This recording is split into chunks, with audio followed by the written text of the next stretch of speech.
Amém, igreja? Amém. E outra vez, porei nele a minha confiança.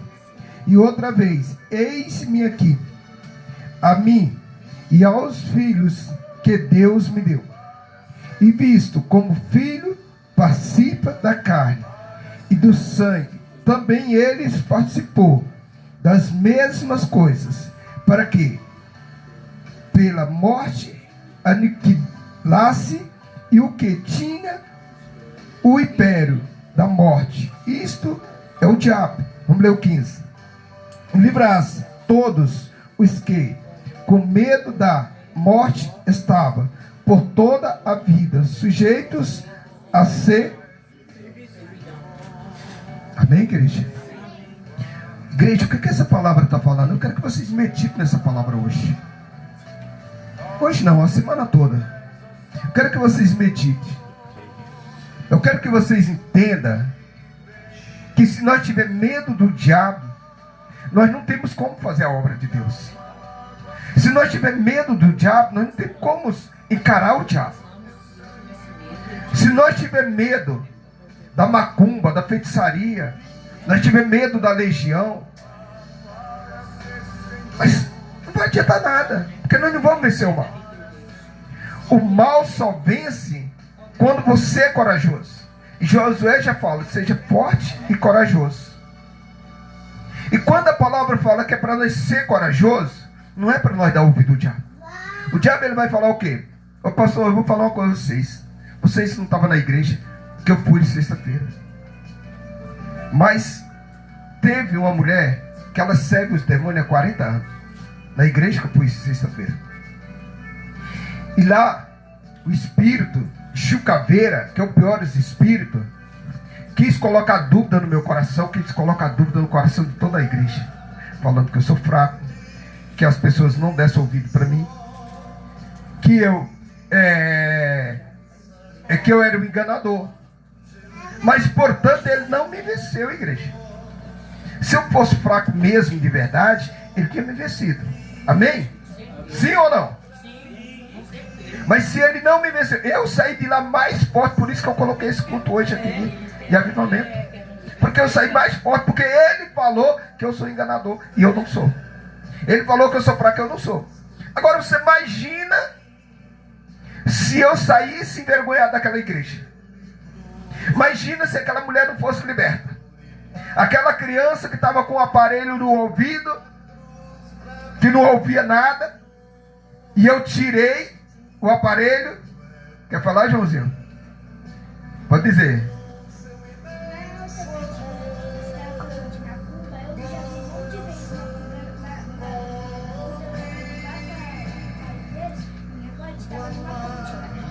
Aí eu vi um negócio assim, perto de uma árvore. Aí eu falei, o que é aquilo? Ela falou, é macumba.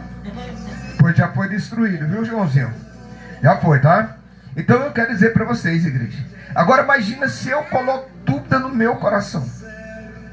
Eu vou falar, é mesmo, eu sou fraco, eu não consigo derrubar esse demônio. Imagina. Eu não ia sair lá de envergonhado não, irmã. Eu ia sair lá com o demônio. Hoje eu não estaria aqui. Hoje eu estaria lá na rua já usando droga, usando cigarro, bebida, me prostituindo. E a Malu e a Janaína que foi comigo, como era que estava a vida delas? Estava totalmente destruído. Só que eu não sou fraco, fraco é o demônio. Ele vai falar que você é fraco, igreja. Ele vai falar que você não pode.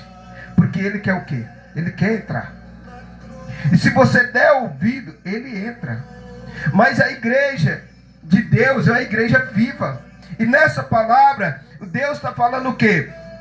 Que nós não podemos mais viver pela carne. O que é viver pela carne? É você deixar as coisas acontecer. Só que para o diabo não vir mais atentar vocês, ele vai atentar. Ele atenta os pastores. Se você, só para você ter uma ideia, 70%, 70%, tá? 70% dos pastores estão no inferno.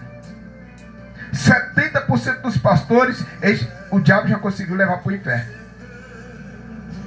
E os poucos que ficaram, é escolhido por Deus.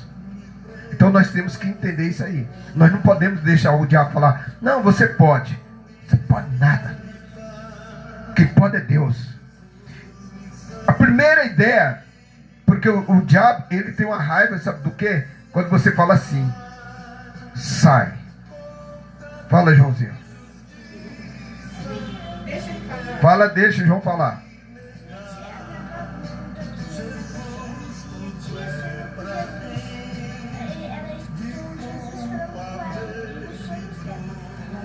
Glória a Deus. Sinal que ela é uma filha querida por Jesus. E Jesus veio para salvar. Amém? Então, vocês entendem isso aí, igreja. Aquilo que o diabo fala é mentira do diabo. Tem pessoas que eles não conseguem ouvir a voz de Deus. Mas a voz do diabo é toda hora. Cuidado com os crentes. Cuidado. Tem muitos crentes aí que estão infiltrados dentro da igreja para desmantelar todo o ministério. Todo o ministério. Essa noite eu estava lendo uma palavra, e hoje ela não vai ser lida aqui, mas eu estava lendo uma palavra, era quase 1h da manhã. Porque eu não tenho um horário de dormir, mas Malu. Nós temos horário de estudar a Bíblia. E isso nós temos horário. Mas não importa qual é o horário que nós vamos dormir. A Malu fez várias coisas, mas mesmo assim 1h da manhã. Você lembra, amor, qual era a palavra que nós estávamos lendo? Eu sei que era uma palavra que nós estávamos lendo que era muito profunda. E essa palavra, ela está lá em Romanos, eu acho que é em Romanos, me parece que é. Que essa palavra vai falar das pessoas que estão infiltradas dentro da igreja. Que é aquelas pessoas que eles vêm pelo espírito imundo. Ele não vem pelo espírito de Deus. Tá? Então o que acontece? Aquelas pessoas, elas vêm, elas escutam, elas ouvem. Aí com o tempo ela sai da igreja falando mal do pastor, falando mal das pessoas que estão na igreja. Cuidado com quem você vai ajudar. Cuidado. Isso eu estou falando porque nós estudamos ontem. Era 1h da manhã, eu e a Malu na cama estudando. Quando a palavra vai dizer que cuidado com quem você vai se alimentar, com quem você vai alimentar. Você não pode alimentar todo mundo, não. O próprio Deus fala para você se forçar, para você comer do seu trabalho. Deus fala que o homem preguiçoso, se ele quiser comer, ele trabalhe. Mas o homem preguiçoso, que morra de fome, é Deus que fala, igreja. Está na palavra. Tá? Então nós temos que fazer o quê? Se o irmão chegou para você, está passando uma dificuldade danada. O irmão está vindo para a igreja, está tentando se consertar. A gente sabe que aquela luta está difícil. A gente sabe que não tem conserto. A gente sabe que é o diabo que está infernizando. E aquela pessoa está vindo, está se entregando para Deus, está se doando para Deus. Mas o aluguel está atrasado, a conta de luz está atrasada. A casa dela, ela não tem nada o que comer. Ei, é a nossa obrigação de ajudar. É a nossa obrigação. Porque ela está vindo fazer a obra do Senhor. Mas aquela pessoa que não tem nada a ver, que não quer trabalhar, você arruma um emprego para a pessoa passar. Eu não vou hoje porque eu não posso. Você arruma um emprego para outra pessoa, começa a trabalhar. Eu não posso mais trabalhar aqui. Aí vai lá, arruma outro trabalho.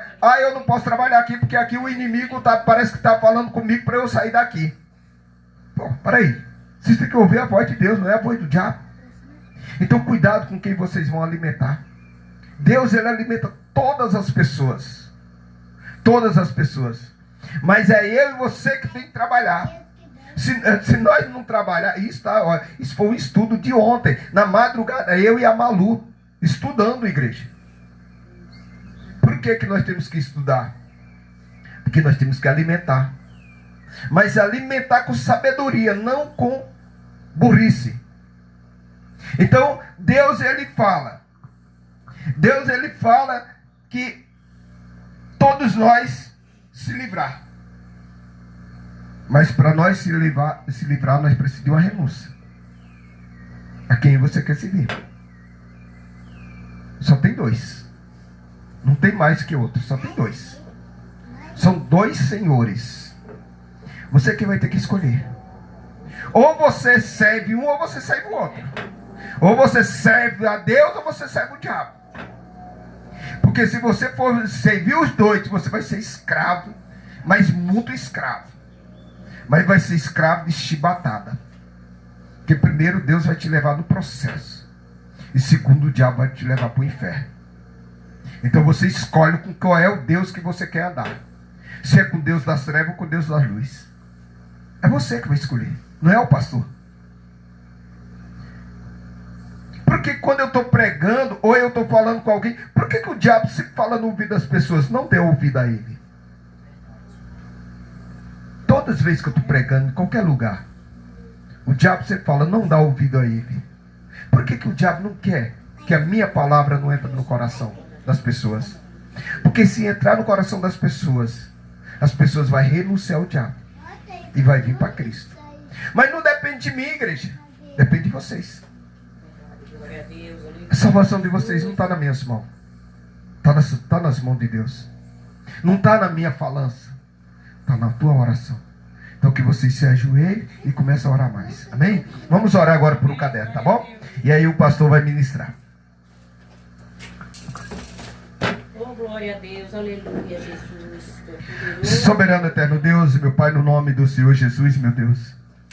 Eu entrego nas tuas mãos, Pai querido, Pai amado, a cada nome que se encontra nesse caderno. Pai, eu não sei qual é a peleja dessas pessoas. O Senhor sabe. O Senhor sabe o nome de cada um deles, meu Pai. Visita eles agora, meu Pai. Entrega para eles o que eles estiver pedindo. Pai, no nome do Senhor Jesus. Dá livramento para eles e para a casa deles, meu Pai. Se tiver alguém no hospital, Senhor, que o Senhor tenha misericórdia e levanta essa pessoa, Senhor. Se tiver alguém sendo vítima de macumba, de feitiçaria, que o Senhor tenha misericórdia, que o Senhor faça com que esse demônio bate e retirado. Oh, Pai querido, Pai amado, eu entrego também, meu Pai, os dizimistas nas tuas mãos, meu Pai. Os ofertantes nas tuas mãos. Porque muitos, meu Pai, muitos não sabem, não entendem o que é o dízimo, meu Pai. Muitas vezes a pessoa acha que dar o dízimo está dando para o pastor, mas ele esquece que o Senhor se agrada quando o dízimo é entregue. Porque quando o dízimo é entregue, a gente repreende o mal na vida dessa pessoa, o devorador da casa dessa pessoa. No nome do Senhor Jesus, as pessoas que entregam a oferta, a gente entrega. Se ele entrega uma oferta no altar, a gente pede para que o Senhor abençoe 3 vezes a mais. E eu creio que o Senhor abençoe essa pessoa. A não ser que essa pessoa esteja com o coração totalmente fechado quando vai entregar. Porque a palavra diz que não adianta entregar com o teu coração fechado. Tem que entregar com o teu coração limpo. Por isso, meu Pai, que os ofertantes, os dizimistas, seja fiel. Nós precisamos pagar aluguel, meu Pai. Próximo aluguel chega dia 20. Próximo aluguel chega dia 20. Que o Senhor coloque as pessoas certas para pagar esse aluguel, para nos ajudar. Mas eu te peço, Senhor, que esse dízimo, essa oferta só venha se essa pessoa entregar de coração. Mas antes de entregar, Pai, a oferta ou dízimo, que essa pessoa ore e pede a direção, e pede que o Senhor sustente, porque assim essa pessoa vai ser honrada. Eu não quero que a pessoa entregue dinheiro no altar e esteja com a sua vida bagunçada, não. Eu quero que a pessoa entregue o dinheiro no altar, mas esteja com a vida consertada. Porque eu não preciso de dinheiro de ofertante, nem de dizimistas. Eu preciso de dinheiro para pagar a tua obra. E a tua obra, graças a meu bom Deus, o Senhor me deu um trabalho que eu posso pagar. Mas se o Senhor mandar os ofertantes, mandar os dizimistas fiel, eu vou te agradecer cada vez mais. Mas eu quero que essa pessoa, quando for entregar, que se ajoelhe e ore e faça propósito, porque o Senhor fala, faça prova de mim.